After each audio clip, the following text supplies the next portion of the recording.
موږ د لمانځه په اړه باندې بیان کړی. بیا د ډېرو ملګرو دا خواهش وو چې د لمانځه مکمله طریقه سره د واجباتو، د فرایضو، د مستحباتو، د شرایطو بیان سي چې موږ ګټه ځینې واخلو. او بیا ما د دې سره وعده هم کړې وه چې انشاءالله دا به بیانو.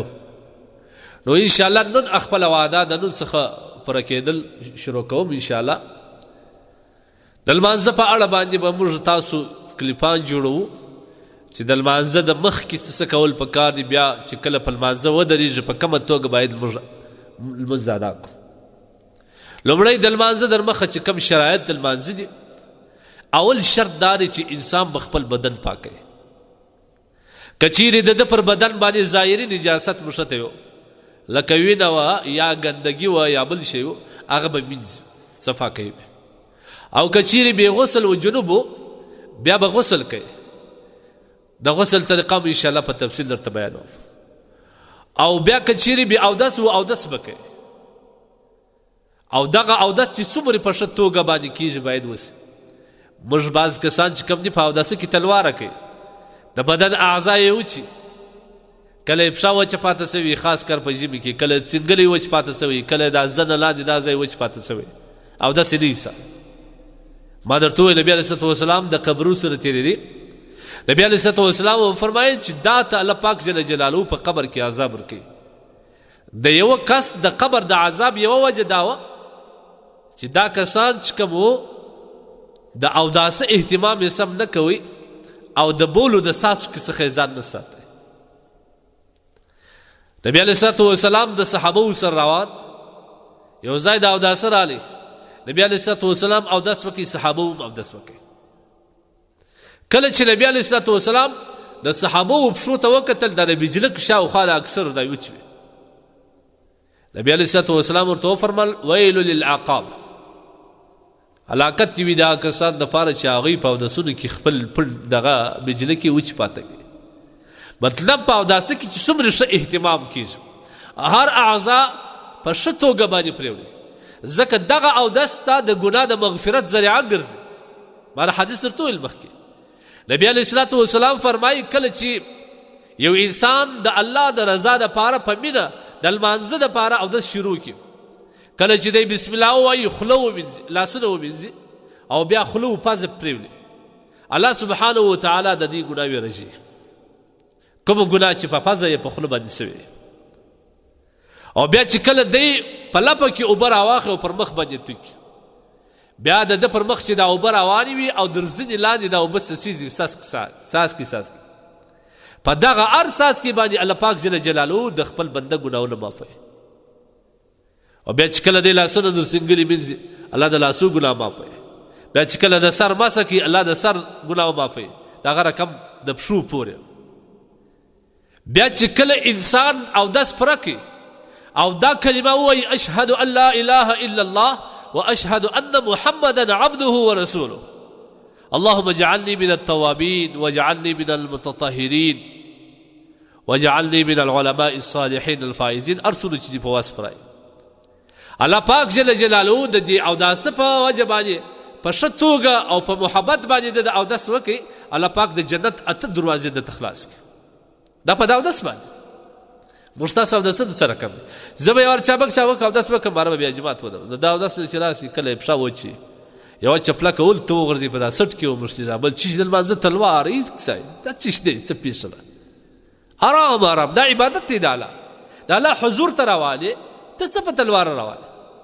کله کله په دا ګرمۍ په وخت کې چې مولوي صاحب رکو ته ولاړ شي او ده بیا نه وایي اودس کوي، یوه پښه یې ښوی سي یا بله چوټه یې په سټ کې پرته یا بل چی دی، دا څه شی دی؟ دا نه دی پکار. موږ تاسو عبادت ته را روان یو، د الله ملاقات ته روان یو، دا په ښه توګه باندې باید اودس وسي، په کامله توګه باندې. د اوداسه طریقه دا ده، لومړی باید که چیرې سړی ضرورت ولري هغه ضرورت پوره کړي، د روڼو بولو یا نور ضرورت ولري، د هغه مابعده بیا اودس وچ کړي.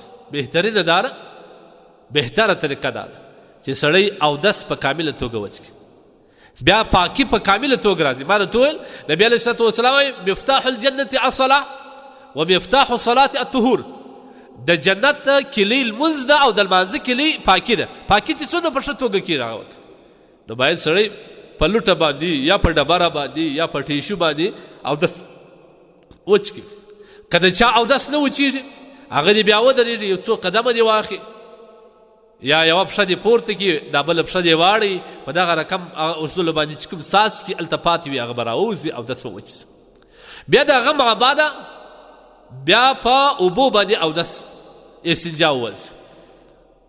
د استنجا مع بعد هغه ځای بدل کړي، مخامخ و قبلې ته کښېني او بیا دا لستوڼې راپورته کړي داسې در سنګلو پورې. بیا چې کله د اوداسه دپاره کښېني دا خپلې جامې ټول داسې راپورته کړي چې چېرته په مځکه باندې ونه لګېږي، او کوشش وکړي داسې ځای باندې د اوداسه دپاره کښېني چې اوبه لاندې روانې دی لوړې پاس وي. نو بیا چې کله اودس شروع کړي اول به بسم الله باندې دا لاسونه پرېږدي، بسم الله والحمد لله یا بسم الله الرحمن الرحیم والحمد لله دا دی وایي. لاسونه چې کله ومینځل بیا به په دې راسته لاس باندې د مزمزې دپاره اوبه راواخلي، خوله کې به واچي، هغه په د خوله ولغړوي، بیا به هغه توکي. بیا که چیرې مسواک ورسره و، ما درته وویل مسواک نبي علیه الصلوة والسلام وایي یو دا دی چې دا د خولې صفایي راولي او بل د الله رضا په دې باندې راځي. همیشه باید د ځان سره مسواک ولرو، دا د مسلمان یو شعار دی، د مسلمان علامه ده، په دې ونه شرمېږو. بعض خلک د پیشن څخه مسواک نه استعمالوي، هغه برس استعمالوي، هغه هم صحیح استعماله که خوله صفایي په وکړه، لیکن اصل سنت مسواک دی. مسواک هو د مسواک ما بعد بیا اوبه راواخه، بیا د خوله باندې په ګوته باندې د خوله ومینځه د شهادت په ګوته باندې، بیا درېیم ځل بیا اوبه راواخه داسې ولغړو توی کړه. بیا د هغه ما بعد استنشاق پزه اوبه راواخه په پزه باندې وه، دغه د چپه لاس خمچه ګوچې په پزه باندې کوه چې هغه نرمي د نن لندي سي. بیا داسې وکړه او بیا چې پزه داسې څوڼ کې د هغه ما بعد بیا پرېږده. بیا به اوبه راواخې دا دوو لپو کې پر مخ باندې د دغه تندي د وریښتان چې راشنه کېږي د دې ځای څخه پرېول دا لازم دی. بیا د زنې لاندې پورې د دا غوږ د نرمۍ څخه شروع کېږي، بیا د دې غوږ د نرمۍ پورې دا ټوله حصه به د مخ مینځي. او که چیرې ژیره د یو چا ده اوس نوې راغلې وه، نو هغه ژیره او پوست دا به دواړه لازم دی چې مینځي. او که چیرې ژیره ګڼه نو بیا د ژیرې پوست ته اوبه که نه رسېدلې بس خالي اوبه داسې ورپورته کړي، خلال یې کړي، دې ته خلال وایي. دا ژیره کې ګوته وهل لندې ګوتې وهل دې ته خلال وایي. د هغه مع بعد بیا لاس در سنګلې باندې ومینځي په ښه توګه، یو وارې اوبه توی کړي، بیا داسې ومږدي، بیا دوباره اوبه توی کړي. خالي اوبه تویول باندې لاس نه پاکېږي، ځکه که خاص کر په خشک هوا کې یا په خشک موسم کې دا بدن پوست چې کوم دی دا خشک دا چې کله ښه ونه مینځې طهارت چې کوم دی کامل طهارت نه راوړل کېږي او لاس نه لندېږي. د هغه مع بعد بیا د سر مسحه وکړي، دا لاسونه به داسې ونیسي، دا درې ګوتې به سره یو ځای کړي او بیا په داسې طریقه باندې د سر څلورمه حصه مسح، په دا دوو ګوتو باندې به بیا د غوږ مسح وکړي. دغه ګوتې به بیا داسې دلته دا درې رګه دي راکشوي به نه داسې، خالي به دا ګوتې لندې ګوتې به داسې کښېږدي، بېرته به رایسته کړي. بیا به چپه پښه ومینځي او بیا به راسته چې څومره په اهتمام په ښه طریقه باندې اودس کوې هغو دې الله پاک ستا صغیره ګناه په دې اوداسه باندې معافوي، ستا صغیره ګناه. او بیا د اودس مع بعد دا کلمه خامخا یې زده کړي، اشهد ان لا اله الا الله واشهد ان محمدا عبده ورسوله اللهم اجعلني من التوابين واجعلني من المتطهرين واجعلني من العلماء الصالحين الفائزين الذين لا خوف عليهم ولا هم يحزنون. كاغني اللهم اجعلني من التوابين واجعلني من المتطهرين. دا وای بس دا او داس په کامله توګه باندې بس دا د لمانځه لپاره مهم شی دی. دویم شرط د لمانځه لپاره داري جامې به دي پاکه، ستا پر بدن باندې به نجاست نه لګېدلې، کوینه او کارونه بولی یا د انسان د بدن چې کوم نور شان وي هغه لګېدلي هغه باید دی صفای. درېیم ځای چې په کوم ځای باندې تل لمونځ کوې هغه ځای به صفای، هغه ځای به د ځان دپاره صفا کوې، یو مصله به اواروې یا په ټوبه پر اواروې که هغه ځای په خپلو په ځای به لمونځ کوې. څلورم دا دی د لمانځه پر وخت په خپل وخت لمونځ کوې. پنځم دا د قبلې جهت په انتخاب یې کوم خواته قبله ده او د هغه څخه وروسته تکبیر ویل الله اکبر. دغه د لمانځه در مخه شیان چې کوم دي دا لازم دي. جامه به دې پاکې، د کار په جامه کې د کسب په جامه کې لمونځ کول دا علما لیکي چې مکروه دي، خاص کر د مستریانو یا نور داسې کسان چې هغه په داسې کسب باندې اخته وي چې جامې ککړېږي، هغوی باید جامې صفا وساتي.